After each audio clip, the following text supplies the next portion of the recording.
இரு இரக்க ஆண்டவரின் அன்பு பக்தர்களே, எந்த நன்மையும் குறைவுபடாமல் இந்த உலக வாழ்க்கையில் வாழ விரும்புகிறீர்களா? இதோ இரு இரக்க ஆண்டவரின் வாக்கு உங்களுக்காக. ஆண்டவரை நாடுகிறவர்களுக்கு எந்த நன்மையும் குறைவுபடாது. ஆம், இறைவனை முதன்மையாக தேடும் வாழ்க்கையில் உண்மையான நிறைவு இருக்கிறது. நாம் இறைவனை நாடும்போது அவர் நமக்கு தேவையானதை அறிந்து சரியான நேரத்தில் வழங்குகிறார். சில நேரங்களில் நாம் விரும்புவதை அவர் தராமல் இருக்கலாம். ஆனால் நமக்கு உண்மையில் தேவையானது எது, நன்மையானது எது என்று அறிந்து அவர் தர மறப்பதில்லை.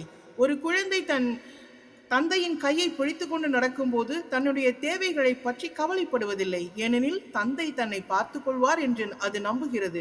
அதுபோல நாம் இறைவனை பற்றி கொண்டு நடக்கும்போது நம் தேவைகளை அறிந்து காக்கும் தந்தையாக நம் இறைவன் இருக்கின்றார். ஆகவே எந்த நன்மையும் குறைவுபடாது. ஆமேன். இறை இரக்கம் போற்றி.